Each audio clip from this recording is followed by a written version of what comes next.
ஜெபம் செய்வோம். மகா இரக்கமும் கிருபையும் நிறைந்த எங்கள் ஆண்டவராகிய இயேசு கிறிஸ்து, இந்த கால வேளையிலே நம்முடைய வார்த்தையை நாங்கள் கேட்க இருக்கிறவங்களுக்காக இந்த ஒளிபெருக்கி மூலமாய் ஆலயத்துக்குள்ளாக அமர்ந்திருக்கிற பிள்ளைகள் மாத்திரமல்ல, ஒளிபெருக்கி மூலமாய் வெளியே கேட்டுக்கொண்டிருக்கிற வீடுகளில் அமர்ந்து ஆலயத்தில் இருந்து சொல்கிற வார்த்தையை கேட்டுக்கொண்டிருக்கிற ஒவ்வொரு தேவ பிள்ளைகளையும் அவர் குடும்பங்களையும் ஆசீர்வதிங்க. அவர்களுக்கு அது மிகுந்த ஆசீர்வாதம் மாற்றித்தார்கள். இயேசு நாமத்தில் வேண்டுகிறேன் பிதாவே, ஆமென். இந்த நாளிலே இந்த சமூகத்திலே நாங்கள் பிரசங்கம் பண்ண இருக்கிற தேவ வார்த்தை நித்திய ஜீவன். ஒரு மனுஷன் இந்த உலகத்துல நிர்வாணியாய் வருகிறான், நிர்வாணியாய் போகிறான். நம்ம எங்க போறோம்னு தெரியாது. அல்லையா? தாயின் வயிற்றிலே கர்ப்பம் தரிக்கப்பட்டு பிறக்கிறாங்க. அதை சொல்லிடுறாங்க டாக்டர்ஸ். இப்போ டியூ டேட் சொல்லிடுறாங்க. அல்லையா? 25ஆம் தேதி டிசம்பர் மேல குழந்தை பிறக்கும், பிப்ரவரி மாசம் இல்ல 10ஆம் தேதிக்கு மேல குழந்தை பிறக்கும். பிறப்பின் தேதியை மனிதன் அறிந்து கொள்ள முடிகிறது. ஆனால் மனிதனுடைய இறப்பின் தேதியை நீங்கள் அறிந்து கொள்ள முடியாது. இறந்த பிறகு அவன் எங்கு செல்கிறான் என்பதை நீங்கள் அறிந்து கொள்ளவே முடியாது. அன்பான தேவ பிள்ளைகளை, அதை கர்த்தர் ஒருத்தர் மாத்திரம்தான் அறிவார். இயேசுக்கு மாத்திரம்தான் தெரியும். என மரணம் கர்த்தருடைய கரத்துல இருக்கிறது. உங்களை என் உள்ளங்கையில நான் வரைந்து வைத்திருக்கிறேன். உங்க அனைவரையும் படம் மாதிரி கையில ஆண்டவர் வரைஞ்சு வச்சிருப்பாங்க. அல்லையா? வானம் எனக்கு சிங்காசனம், பூமி எனது பாதப்படி. அப்ப வானத்துலதான் அவர் உட்கார்ந்து இருக்கிறார். பாதப்படி பூமியா, காலை பூமியில வச்சிருக்கா. அப்ப எவ்வளவு பெரிய தெய்வமாக இருக்கிறார் என்று சற்று சிந்தித்து பாருங்க. நீங்க வேத வசனத்துல வாசித்தீங்கன்னா, வெளிப்படுத்த சுவிசேஷத்துல அங்க பிதாவானவரை குறித்து அங்கே விளக்கம் சொல்லப்பட்டிருக்கிறது. அவர் எப்படி இருப்பார், என்ன மாதிரியாக இருப்பார் என்று சொல்லி அங்கே நாம் வாசித்து பார்க்கலாம். இந்த நாளிலே எல்லா மனிதனும் தாயின் கற்பத்திலே இந்த நாள்ல எந்த நாளிலே அவன் கற்பம் தரித்தான் என்று அறிந்து கொள்வான். எந்த நாளிலே பிரசவிக்க போகிறான் என்பதை அறிந்து கொள்ளும். ஆனா அதற்கு முன்பாகவே நீ இந்த உலகத்துல, நான் இப்ப 1969 பிறக்கிறேன்னு வச்சுக்கோங்க, பல இந்த உலகம் உருவாவதற்கு முன்பே உன் தாயின் கற்பத்திலே இந்த வருஷத்துல இந்த நாளிலே நீ உருவாய் வாய் என்று சொல்லி பிதாவானவர் தன்னுடைய புஸ்தகத்தில் எழுதி வைத்திருக்கிறாராம்.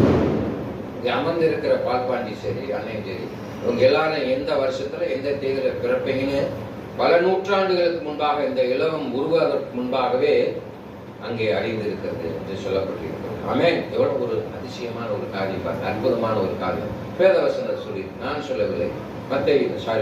சங்கீத புஸ்தகம் 109ஆம் அதிகாரம் 15 வசனத்துல இருந்து வாசித்து பார்ப்போம். 15ஆம் வசனம் என்று நான் நினைக்கிறேன். வாசிங்க. சங்கீதம் 139 அதிகாரம் 13. வாசிங்க. அங்கே சொல்லப்பட்டிருக்கிறது, மனிதன் எப்பொழுது உருவாகிறான்? நான் ஒளிப்பிடத்திலே உண்டாக்கப்பட்டு. பார்த்தீங்களா? நாம் உட்கார்ந்திருக்கிற அனைவரும் ஒளிப்பிடத்திலே உண்டாக்கப்பட்டு பூமியின் தாழ்விடங்களிலே விசித்திர வினோதமாய் உருவாக்கப்பட்ட. பார்த்தீங்களா? பூமியின் தாழ்விடங்களிலே விசித்திரமாக. நல்லா தெரிஞ்சுக்கிட்டீங்களா? விசித்திரமாக, மனுஷனால கற்பனை செய்ய முடியாதபடி வினோதமாய் உருவாக்கப்பட்ட போது என் எலும்புகள் உமக்கு மறைவாய் இருக்கவில்லை. என் கருவை உம்முடைய கண்கள். பாத்தீங்களா? நம்முடைய கருவை பிதாவனுடைய கண்கள் கண்டது.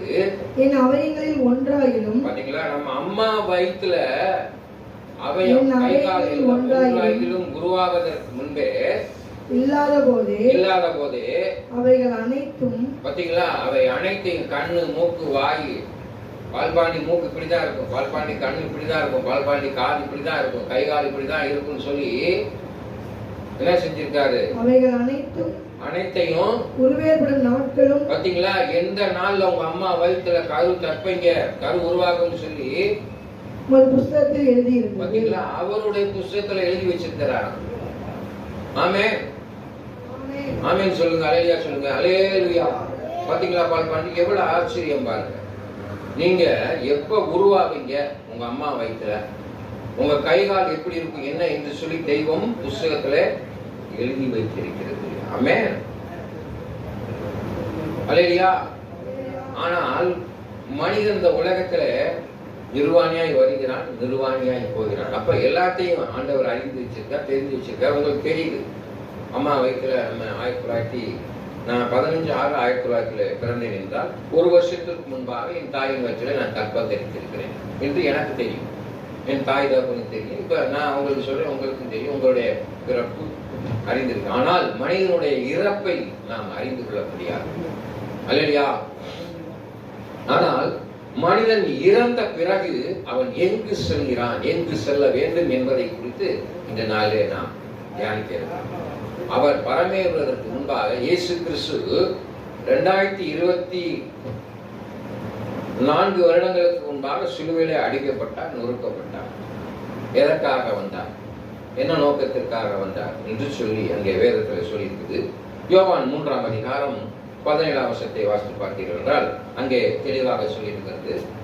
எதற்காக இந்த உலகத்திற்கு வந்தார் என்று சொல்லி, உலகத்தை ஆக்கினிக்குள் தீர்க்க வராமல், வாசிங்க யோவான் 3ஆம் அதிகாரம் 14வது வசனம் 17. உலகத்தை ஆக்கினைக்குள்ளாக தீர்க்கும்படி தேவன் தன்னுடைய குமாரனை உலகத்தில் அனுப்பாமல் அவராலே உலகம் ரட்சிக்கப்படுவதற்காகவே அவரை அனுப்பினார். நீ இந்த உலகத்தில் பிறந்த பிறகு நீ ரட்சிக்கப்பட வேண்டும். ஆதாம் செய்த பாவம் மனிதனை பின்தொடர்ந்து வருகிறது. அல்லையா? இன்றைய நாளே நாம் பாவம் செய்கிறோம். சிந்தனையிலே, பேச்சிலே, செயலிலே நாம் என்ன செய்கிறோம்? பாவம் செய்கிறோம். நம்ம அறிந்து அறியாமல் செய்கிற பாவம் இருக்குது. எல்லாவற்றையும் இயேசு கிறிஸ்து நிவர்த்தி செய்வதற்காகவே அந்த உலகத்தில் இருந்து, எந்த உலகத்தில் இருந்து, தேவ ராஜ்யத்திலிருந்து மனிதனாக அந்த உலகத்திற்கு கீழே இறங்கி வருகிறார் என்று நாம் அறிந்திருக்கிறோம். ஆமென். இதையும் நம்ம வேத புத்தகத்தில் வாசிக்கிறோம். அல்லையா? மனிதன் மரித்த பிறகு எங்க சொல்லணும்? 2 இடங்கள் இருக்கிறது. ஒன்று அக்னியும் கந்தமும் நிறைந்த நரகம் இருக்கிறது.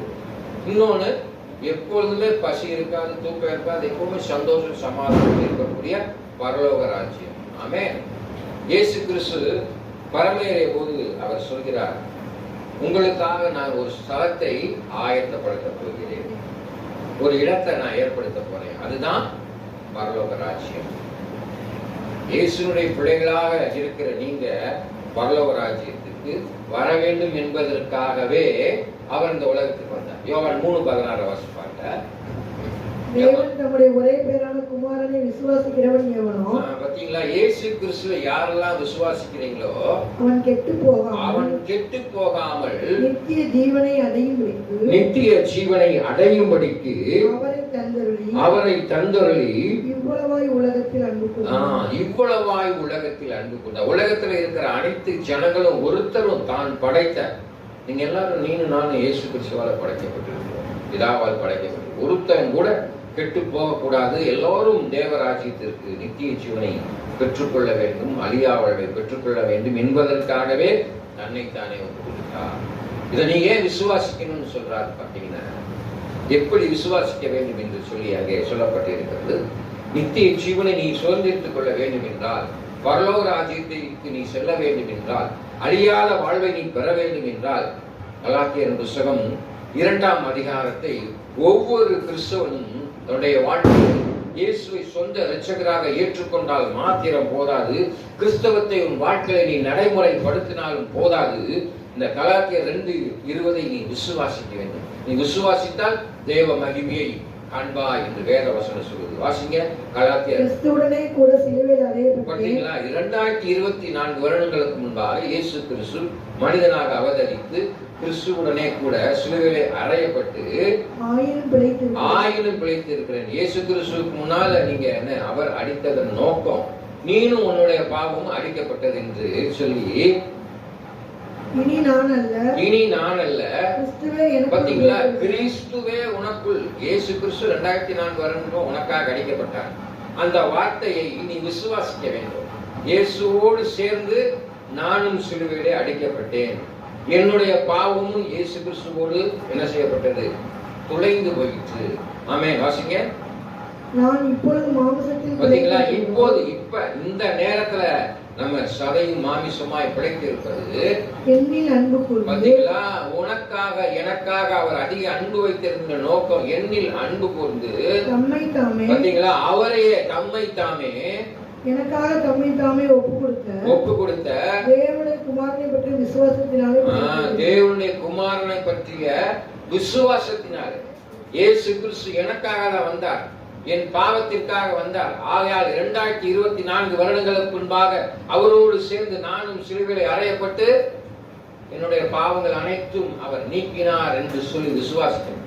இயேசு கிறிஸ்து வந்ததன் நோக்கம், சிலுவையில் அடித்ததன் நோக்கம் மனுஷனுடைய பாவத்தை சுமந்து தீர்க்கும்படியாக வந்தார். அதை போல அவரோடு சேர்ந்து அடிக்கப்படும். இப்ப நீ மாமிசத்தில் பிழைத்திருப்பது அவர் எனக்காக ஒப்பு கொடுத்தார், என்னுடைய பாவம் அவரோடு சேர்ந்து அடிக்கப்பட்டது என்று சொல்லி நீ விசுவாசிக்க. அதனாலதான் வேற வசனம் சொல்லுது, நீ விசுவாசித்தால் தேவனுடைய மகிமையை காண்பாய். மகி என்பது நிறைய காரியம் சொல்லப்பட்டிருக்கு. மகிமையான ஜீவ கிரீடம், மகிமையின் வாழ்க்கை, அழியா வாழ்வு, நித்திய ஜீவன், ஜீவ தண்ணீர், வெண் வஸ்திரம், இப்படிப்பட்ட காரியங்களை ஆண்டவர் உனக்கு தரிப்பிக்க விரும்புகிறார். உன்னுடைய பெயர் ஜீவ புஸ்தகத்தில் எழுதப்பட வேண்டும். அந்த புஸ்தகங்கள் திறக்கப்படும். யாரா சொல்ல முடியுமா எத்தனை புஸ்தகம் திறக்கப்படும்? அல்லேலூயா. 3 புஸ்தகங்கள் திறக்கப்படும். அன்பான தேவ பிள்ளைகளே, அந்த நியாய தீர்ப்பினாலே 3 புஸ்தகங்கள் திறக்கப்படும். முதலாவது புஸ்தகம் ஜீவ புஸ்தகம், கணக்கு புஸ்தகம், ஞாபக புஸ்தகம் என்று 3 புஸ்தகங்கள் அங்கே திறக்கப்படும். தேவ பிள்ளைகளே, நீ என்னென்ன செஞ்சிருக்க, என்னென்ன காரியம் இந்த உலகத்துல செஞ்சிருக்கன்னு சொல்லி கணக்கு எடுத்து வச்சிருப்பாங்க, ஞாபகப்படுத்தும். ஞாபக புஸ்தகம் அனைத்தையும் பார்த்து உனக்கு தீர்ப்பளிக்கப்படும். உன் பேர் ஜீவ புஸ்தகத்துல எழுந்திருந்தால் மாத்திரம்தான் நித்திய ஜீவனை பெற வேண்டும், பெற முடியும். அப்ப நித்திய ஜீவனை நீ பெற வேண்டும் என்பதற்கு அங்கே சொல்லப்பட்ட காரியம் விசுவாசிகளின் நித்திய வாழ்வு. 2 கொரிந்தியர் புஸ்தகம் 5ஆம் அதிகாரம் 1வது வசனம். 2 கொரிந்தியர் புஸ்தகம் 5ஆம் அதிகாரம் 1வது வசனத்தை வாசித்து பாருங்க. அல்லேலூயா. பூமிக்குரிய கூடாரமாகிய நம்முடைய வீடு அழிந்து போனாலும், பூமிக்குரிய கூடாரமாகிய நம்முடைய சரீரம் என்ன ஆகுது? அழிந்து போனாலும் தேவனால் கட்டப்பட்ட கை வேலையில்லாத நித்திய, பாத்தீங்களா? தேவனால் கட்டப்பட்ட அழிவில்லாத நித்திய, கை வேலையில்லாத நித்திய வீடு பரலோகத்திலே நமக்கு உண்டு. பரலோகத்திலே நமக்கு உண்டென்று என்ன செய்யப்பட்டிருக்கிறான்? அறிந்திருக்கிறீங்க. ஆமென். இங்க உன் சரீரம் அழிந்து போகும், அழுகி போகும். மாமிசம் எல்லாம் மாயை, இந்த ஃப்ளஷ் அழிந்து போகும். நான் கடந்த நாட்கள் உங்களுக்கு சொல்லியிருக்கேன், நித்திய வாழ்வை பெறுவதற்கு நம்ம சரீரம் மறுபடியும் எழுந்திருக்கும். ஆண்டவர் வழங்கும். எப்படி பாஸ்டர்? எல்லாம் அழிந்து வரும், எலும்பாதான் கிடக்குமே. நான் சொல்லல, ஜீவ அணுக்கள், டிஎன்ஏ, அது சாகா, அழிக்கவே முடியாது. அல்லேலூயா. அந்த ஜீவ அணுக்கள் சரீரத்தை பெற்று அந்த மகிமையோடு எழுந்திருக்கும். ஆமென். இன்னைக்கு ஒரு கொலை நடந்து 10 வருஷம் 16 வருஷம் கழிச்சு கூட என்ன செஞ்சிடலாம்? அதனுடைய எலும்புகளில் உள்ள டிஎன்ஏ, முடியில் உள்ள டிஎன்ஏ, நகத்தில் உள்ள டிஎன்ஏ, இதை வைத்து எலும்பு இது யாருடையது, இது யார் என்று சொல்லி அவன் அறிந்து கொள்ளத்தக்க ஞானத்தை இன்னைக்கு பெற்றிருக்கிறான். இதை முதவே ஆண்டவர் தெரிவிச்சிட்டார். அல்லேலூயா. இசைக்கல் புஸ்தகத்தில் பார்த்தீங்கன்னா அங்கே சொல்லப்பட்டிருக்கிறோம். 37ஆம் அதிகாரம். எலும்புகள் தன்னோடு சரீரத்தோடு சேர்ந்து சதைகளும் மாமிசங்களும் எறும்புகளும் விளைத்து அது வெறும் மகா சேனைகளாக எழுந்து நின்றது என்று சொல்லப்பட்டிருக்கிறது. 11 மேல இருக்கும். அவன் தீர்க்க தரிசனம் நோக்கி, மனுபுத்திரனே, இந்த எலும்புகள் இஸ்ரவேல் வம்சத்தார் அனைவருமே இதோ அவர்கள் எங்கள் எலும்புகள் உலர்ந்து போயிட்டு எங்கள் நம்பிக்கை அற்று போயிட்டு நாங்கள் அறுப்புக்கு போகிறோம் என்கிறார்கள். 11ல இருந்து வாசிங்க. ஆகையால் நீ தீர்க்க தரிசனம் உரைத்து அவர்களோட சொல்ல வேண்டியது என்னவென்றால் கர்த்தராகிய ஆண்டவர் உரைக்கிறார், இதோ என் ஜனங்களே, நான் உங்கள் பிரேத குழியை திறந்து உங்களை உங்கள் பிரேத குழியிலிருந்து வெளிப்படவும். எங்க இருந்து வாசிக்கிறீங்க? 11ல இருந்து வாசிங்க. உங்களை இஸ்ரவேல் தேசத்துக்கு வரவும் பண்ணுவேன். என் ஜனங்களே, நான் உங்கள் பிரேத குழியை திறந்து உங்களை உங்கள் பிரேத குழியில் வெளிப்பட பண்ணும்போது நான் கர்த்தர் என்று அறிந்து கொள்வீர்கள். என் ஆவியில் உங்களுக்குள் வைப்பேன், நீங்கள் உயிரடைவீர்கள். நான் உங்களை உங்கள் தேசத்தில் வைப்பேன், அப்பொழுது நான் கர்த்தர் என்று அறிந்து கொள்வேன். ஹல்லேலூயா. எசேக்கியேல் 37 வாசித்தது நீ வாசித்து 37 11 12 பாத்தீங்களா? நான் 3-4 வாசிக்கலாம். அவர் என்னை நோக்கி, மனுபுத்திரனே, இந்த எலும்புகள் உயிரடையுமா என்று கேட்டார். அதற்கு நான் கர்த்தராகிய ஆண்டவரே தேவரீர் அதை அறிவீர். அந்த எசேக்கியேல் தீர்க்கதரிசி கேக்குறான், அந்த எலும்புகளை பார்த்து இது உயிரடையுமா என்று சொல்லி ஆண்டவர் கேட்கிறார். அப்ப எசேக்கியேல் தீர்க்கதரிசி சொல்ற, ஆண்டவரே நீர் கடவுள், நீங்க தெரியும் ஆண்டவரே உங்களுக்கு இது உயிரடையுமா. இப்பொழுது அவர் இந்த எலும்புகளை குறித்து தீர்க்க தரிசனம் உரைத்து அவைகளை பார்த்து சொல்ல வேண்டும், அவைகளை பார்த்து சொல் என்று உலர்ந்த எலும்புகளே, கர்த்தருடைய வார்த்தையை கேளுங்கள். கர்த்தருடைய வார்த்தையை கேளுங்கள். ஆண்டவர் இந்த இன்னைக்கு சபைகள் எத்தனை பேர் உலர்ந்த எலும்புகளா தான் இருக்கிறோம். இன்னைக்கு சும்மா சரீரம் தான் உட்கார்ந்து இருக்கிறது. ஆனா இயேசுவுக்காக எழுந்து நிற்கும்படியாக வைராக்கியத்தோடு இன்னைக்கு தேவ பிள்ளைகள் நீங்க வந்திருக்கிறீங்களா? வைராக்கியத்தோடு இன்னைக்கு பாருங்க எத்தனையோ நாற்காலிகள் காலியாக கிடக்கு இல்லையா? நீங்கள் இயேசுக்காக வந்திருக்கிறீங்க, இயேசுக்காக எழுந்து நிற்கும்படியாக வந்திருக்கிறீங்க அல்லேலூயா. நன்றி. நான் உங்களுக்குள் ஆவியை பிரவேசிக்க பண்ணுவேன், உயிரடைவீர்கள். நான் உங்கள் மேல் நரம்புகளை சேர்த்து உங்கள் மேல் மாம்சத்தை உண்டாக்கி உங்களை தோலினால் மூடி உங்களில் ஆவியை கட்டளையிடுவேன். அப்பொழுது நீங்கள் உயிரடைந்து நான் கர்த்தர் என்று அறிந்து கொள்வீர்கள் என்று உரைக்கிறார் என்று சொல்லுவார். ஆமென். அல்லேலூயா. அல்லேலூயா சொல்லுங்க. அல்லேலூயா. பாத்தீங்களா, அன்றைய நாளிலே அந்த எலும்பை பார்த்து தீர்க்கதரிசி உரைத்த பொழுது உலர்ந்த எலும்புகள் எழுந்து நின்று மகா பெரும் சேனைகளாக நான் தீர்க்கதரிசனம் உரைக்கையில் ஒரு இரைச்சல் உண்டாயிற்று. இதோ அசை உண்டாகி ஒவ்வொரு எலும்பும் தன் எலும்போடு பாத்தீங்களா, ஒவ்வொரு எலும்பும் தன் எலும்புகளோடு சேர்ந்து நான் பார்த்து கொண்டிருக்கையில் அவைகளின் நரம்புகளும் மாமிசமும் உண்டாயிற்று. மேற்புறமெங்கும் தோலினால் மூடப்பட்டது. ஆனாலும் அவைகளில் ஆவி இல்லாதிருந்தது. பாத்தீங்களா, இன்னைக்கு நம்ம உட்கார்ந்து இருக்கிறோம். இந்த ஆலயத்துக்குள்ள மனுஷன் சதையும் இதையுமா உட்கார்ந்து இருக்கும். உனக்குள்ள இருக்கிற ஆவி எப்படிப்பட்ட ஆவியா இருக்கிறது? பரிசுத்த ஆவியை பெற்று இருக்கிறாயா? நல்ல ஆவியை பெற்று இருக்கிறாயா? இயேசுடைய ஆவியை உடையவளாக இருக்கிற உனக்குள்ளாக இருக்கிற வெளிச்சம் இருக்கிறதா? பிசாசு இருக்கிறதா? இருள் இருக்கிறதா? வெளிச்சம் இருக்கிறதா? அதை சற்று சிந்தித்து பாருங்கள். அங்கே வெளிச்சத்தை பெற்று வாசிங்க. எனக்கு கற்பிக்கப்படியே நான் தீர்க்கதரிசனம் உரைத்தேன். ஆவி அவர்களுக்குள் பாத்தீங்களா, ஆவி அவர்களுக்குள்ளாக பிரவேசித்து அவர்கள் உயிரிழந்து காலொன்றி மகா பெரிய சேனையாக இன்னைக்கு இயேசுக்காக எழுந்து நிற்கும்படியாக எத்தனை பேர் இருக்கிறோம்? இன்னைக்கு நான் வந்து இயேசுக்காக சொல்லிட்டு இருக்கேன். மனம் திரும்புங்கள், பரலோகராஜ்யம் சமீபமாயிருக்கிறது. இங்க போதர்கிட்ட இங்க கேட்டுட்டு அங்க போய் என்ன செய்யக்கூடாது? சாப்பிட்டு தூங்கிடக்கூடாது. அல்லேலூயா. பாஸ்டர் இது சொன்னார். உங்க நண்பர்கள் இருக்கலாம், உறவினர்கள் இருக்கலாம், உங்கள் சகோதர சகோதரிகள் இருக்கலாம். அவர்களுக்கு நல்ல புத்தியை சொல்லிக் கொடுங்க. குடிப்பழக்கத்தில் இருக்கிற நண்பர்கள் இருக்கலாம், குடிப்பழக்கத்தில் பிள்ளைகள் கூட இருக்கலாம்.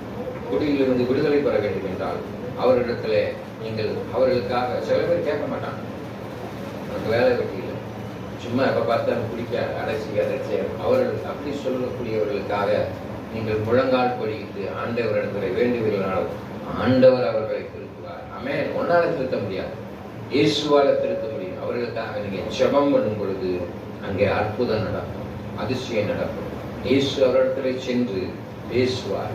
அவர் சமீபத்திற்கு மாத்திரம் தெய்வம் அல்ல, தூரத்திற்கும் தெய்வமாக இருக்கிறார். நம்ம இங்க இருந்து வெளிநாட்டுக்காக எத்தனையோ ஜனங்கள் டெல்லியில அன்னைக்கு வெடிகுண்டு ஏற்பட்டுச்சு. அதில் உயிரிழந்தவர்கள், அந்த உயிரிழந்த குடும்பத்திற்கு ஆறுதலாக நம்ம ஜெபம் பண்ணலாம். ஆண்டவரே, அந்த குடும்பத்தின் இழப்புக்காக உங்களுடைய சமர்ப்பணம், அவர்களுக்கு நீங்கள் ஆறுதலை தாருங்கள்.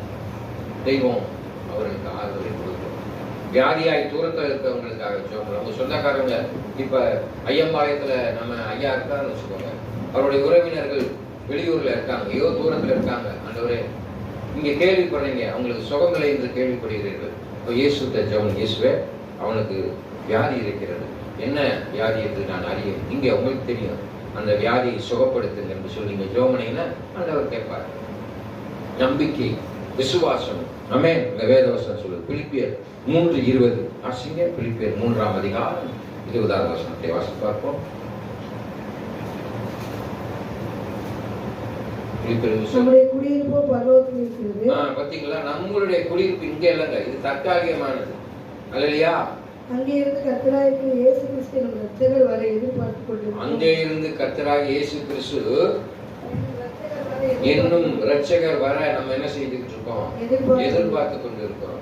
2024 முன்பெல்லாம் இயேசு கிறிஸ்து சிலுவையில் அடிக்கப்பட்டு பரமேறிட்டார். நான் திரும்பி வந்து நான் அவனை கூட்டு போறேன்னு சொல்லியிருக்கார். இரட்சகர் வருவார் என்று எதிர்பார்த்து கொண்டிருக்கிறோம். அத காலம் சமீபமா இருக்கிறது. அல்லேலூயா. காலம் என்னவா இருக்கு? சமீபமா இருக்கிறது. அங்காங்கே நிலநடுக்கம், சுனாமி. அல்லேலூயா. அநேக இடங்கள்ல மாதிரியான அழிவுகள் ஏற்படுகிறது. ஆண்டவருடைய வருகைக்கான அடையாளம் வேதபுஸ்தகத்துல சொல்லியிருக்கு. சுனாமி வரும், பூமி நடுக்கம் வரும், தேசத்துக்கு தேசம் போர் வரும் என்று சொல்லி அப்படி நடக்கும் பொழுது அவனுடைய வருகை சமீபமாக இருக்கிறது என்பதை நீங்கள் அறிந்து கொள்ளலாம். மனம் திரும்புங்கள், இயேசுவை ஏற்றுக்கொள்ளுங்கள், இல்லைன்னா பரலோகத்துக்கு போக முடியாது. இயேசு உண்மையான தெய்வம் என்பதை அறிந்து கொள்ளுங்கள். பாப்பா சொல்லிச்சு பார்த்தீங்களா, என்னையின்றி வேறு தேவர்கள் வேண்டாம். யாதொரு சொற்பத்தையாவது விக்கிரகத்தையாவது நீ விக்கிரகத்தாயிலும் வணங்கக்கூடாது. அல்லேலூயா. கண் இருந்தும் பேசாது, கை இருந்தும் ஒன்றும் செய்யாது. அது ஒரு தெய்வம் அல்ல என்பதை அறிந்து கொள்ளும். விக்கிரம் மனிதனால் உருவாக்கப்பட்ட ஒரு தெய்வம். தெய்வம் என்பது மனிதனுடைய கண்களுக்கு அப்பாற்பட்ட ஒரு காரியம். அல்லேலூயா. யாரும் பார்க்க முடியாது. கடவுளை பார்த்துருக்கீங்களா? நம்மளாம் ஒரு உருவம் உருவாக்கி அதை வைத்துக் கொண்டு நாம் என்ன செய்யறோம்? இதுதான் தெய்வம் என்று சொல்லி கூப்பிடுறோம். அல்லேலூயா. அது எப்படி உருவாச்சு தெரியுமா? ஒரு ஊர்ல ஒரு ராஜா இருந்தான். எப்பயுமே அரசர் சொல்வதை ஜனங்கள் கேட்கணும். கொலை செஞ்சா அவனுக்கு ஒரு தண்டனை உண்டு, கொள்ளை எடுத்தா ஒரு தண்டனை உண்டு, கற்பழித்தால் ஒரு தண்டனை உண்டு. இப்படி ஒரு தேசத்திலே பாவம் பெருகிக் கொண்டே இருந்தது. அரசனுடைய வார்த்தைக்கு அங்கே மக்கள் கேட்காதபடி மிகவும் முரட்டுத்தனமாக இருந்தார்கள், கேட்காதபடி இருந்தது. ஆனால் இதற்கு ஒரு காரியம் என்ன செய்ய வேண்டும் என்று சொல்லி ஆலோசித்தார்கள். அப்ப இவங்களிடத்துல ஒரு பயத்தை உண்டாகும்படியாக ஒரு சொற்பத்தை உருவாக்கி, ஒரு உருவத்தை உருவாக்கி மண்ணுக்குள்ளாக புதைத்து வைத்து அதை எடுத்தார்கள். மண்ணிலிருந்து தெய்வம் என்று சொல்லி ஜனங்களை பயமுடுத்தும்படியாக. கடவுள் ஒரு நாளும் உங்களை தண்டிப்பவர் அல்ல. அல்லையா?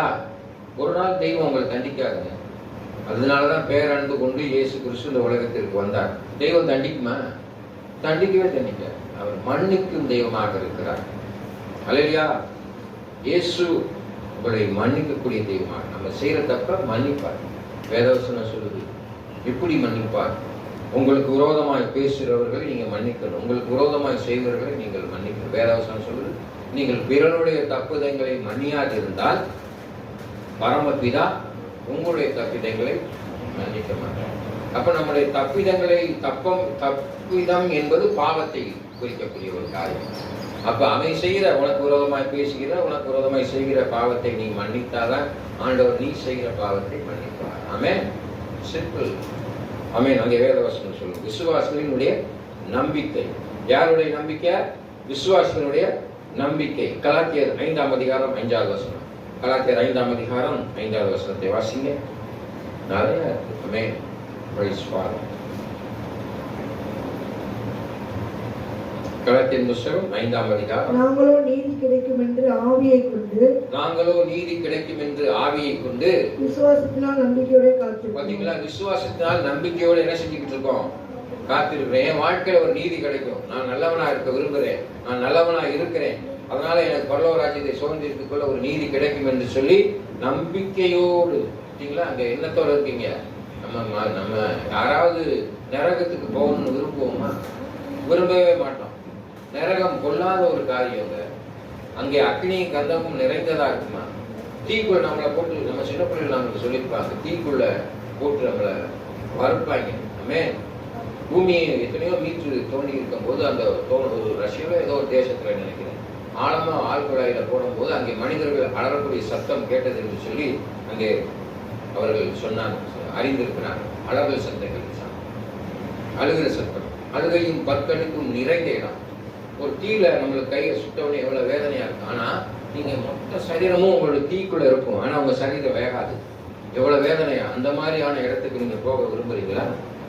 இல்லை.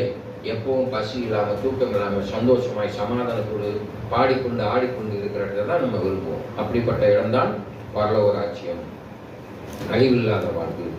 நல்லா தெரிஞ்சுக்கோங்க, ரொம்ப கவனமா இருங்க. நம்ம கிறிஸ்தவனா இருக்கோம், இயேசுவை ஏற்றுக்கொண்டோம், அதனால எப்படியாவது பரலோகத்துக்கு போயிடலாம் அப்படின்னு நினைக்காதீங்க. நீ பரலோகத்தை, தேவனை தரிசிக்க வேண்டும், அவரோட இருக்க வேண்டும் என்றால் அவர் விட்டு சென்ற முன்மாதிரியை பின்பற்றணும். நான் பேராக இருக்கலாம், அங்கி போட்டுக்கலாம், பெரிய பரிசுத்தவன் என்று சொல்லிக் கொள்ளலாம். ஆனால் பரிசுத்தமாய் நடந்து கொள்ள வேண்டும், பரிசுத்தமாய் இருக்க வேண்டும், கிறிஸ்தவத்தை நடைமுறைப்படுத்த. அதை சிம்பிளா சொல்ல போனா ஆமென். வேதவசனம் சொல்லுது. நான் சொல்லல, விசுவாசிகளின் சுதந்திரம். அதான் சுதந்திரம் என்பது சொத்து. எதிர் சொத்து? 1 பேதுரு புத்தகம் 3ஆம் அதிகாரம், 1 பேதுரு புத்தகம் 1ஆம் அதிகாரம் 3-4 2 வசனம் வாசித்து முடிப்போம். 1 பேரின் புஸ்தகம் 1ஆம் அதிகாரம் 3-4 ஆகிய 2 வசனங்களை வாசிங்க. நம்முடைய கர்த்தராகிய இயேசு கிறிஸ்துவின் பிதாவாகிய தேவனுக்கு ஸ்தோத்திரம் உண்டாவதாக. அவர் இயேசு கிறிஸ்து மரித்தோருக்கு எழுந்ததினாலே. பாத்தீங்களா, இயேசு கிறிஸ்து மாத்திரம்தான் மரித்தோரிலிருந்து எழுந்திருக்கிறார். அல்லையா? அவங்களுக்கு முன்னால மரித்தவங்க நம்ம அப்பா அம்மா யாராவது இறந்தவங்க எழுந்திருச்சிருக்காங்களா? எழுந்திருக்கல. இயேசு மாத்திரம்தான் மரித்து உயிர்த்து எழுந்திருக்கிறார். ஆமென். இயேசு கிறிஸ்து மரித்தோருக்கு எழுந்ததினாலே அழியாததும் மாசற்றதும் பாத்தீங்களா? மெதுவா வாசிங்க. அழியாததும் மாசற்றதும் வாடாததுமாகிய சுதந்திரத்துக்கு ஏதுவாக ஜீவனுள்ள நம்பிக்கை. பாத்தீங்களா? ஜீவனுள்ள நம்பிக்கை. இதான் ரொம்ப முக்கியமான காரியம். ஜீவனுள்ள நம்பிக்கை உண்டாகும்படி நமது மிகுந்த இரக்கத்தின்படியே, யாருடைய இரக்கத்தின்? உங்க மீது என் மீது அதிகமான இரக்கத்தின்படியே நம்மை மறுபடியும் ஜெனிப்பித்தார். நம்மளை மறுபடியும் ஜெனிப்பித்தார். அல்லேலூயா, அல்லேலூயா. அவனை மறுபடியும் ஜெனிப்பித்தார், மறுபடியும் உருவாக்கினார். எப்படி உருவாக்குறார்? ஒருவன் ஜலத்தினாலும் ஆவினாலும் பிறவாவிட்டால் தேவனுடைய ராஜ்யத்தில் பிரவேசிக்க முடியாது. அதனாலதான் முழுக்க ஞானஸ்நானம் எடுத்து சொல்றோம். அல்லேலூயா. கண்களை மூடி ஜெபம் செய்வோம். மகா இரக்கமும் கிருபையும் நிறைந்த எங்கள் ஆண்டவராகிய இயேசு கிறிஸ்துவே, இந்த கால வேளையில என்னுடைய சமூகத்தில் வெளியிடுவதற்காக மனிதன் அப்பத்தினால் மாத்திரமல்ல, ஆண்டவருடைய வாயிலிருந்து பிறப்படுகிற ஒவ்வொரு வார்த்தையினாலும் பிழைப்பான் என்று சொல்லியிருக்கிற நாளிலே எங்களுக்கு கொடுத்த ஜீவனுக்காய் சுத்திரம். ஆயுசு நாட்களாய் சுத்திரம். நாங்கள் நித்திய ஜீவனை சுதந்திரித்துக் கொள்ள முடியாத, அழிவாத வாழ்வை பெற்றுக் கொள்ள முடியாத எங்களுக்கு அனுகிரகம் செய்ய, அதற்கான காரியத்தை, அதற்கான தேவைகளை, அதற்கான வழிகளை நாங்கள் பின்பற்றி நடக்க முடியாது. என் ஆண்டவராய் இயேசு கிறிஸ்துவிடத்துல என் சபை மக்களையும் அடியானையும் தாழ்த்தி உடைய கருத்தில் கொடுக்கிறோம். நிறைய பொருட்படுத்திக் வழிநடத்துகிறேன். இயேசு கிறிஸ்துவின் இன்ப நாமத்தில் வேண்டிக் கொள்கிறேன். நிகழ்ச்சிகளை தகப்பனே, ஆமென். என் ஆத்துமாவே கர்த்தரை ஸ்தோத்திரி, என் முழுமையான பரிசுத்த நாமத்தை ஸ்தோத்திரி. என் ஆத்துமாவே கர்த்தரை ஸ்தோத்திரி, கர்த்தர் செய்த சகல உபகாரங்களை மறவாதே. ஆமென். நம் ஆண்டவராகிய இயேசு கிறிஸ்து கிருபையும் பிதாவாகிய தேவனுடைய அன்பும் பரிசுத்த ஆவியானவருடைய அன்பியும் எப்பொழுதும் சதா காலம் இருப்பதாக. ஆமென். கர்த்தர் தாமே உங்களை ஆசீர்வதிப்பாராக.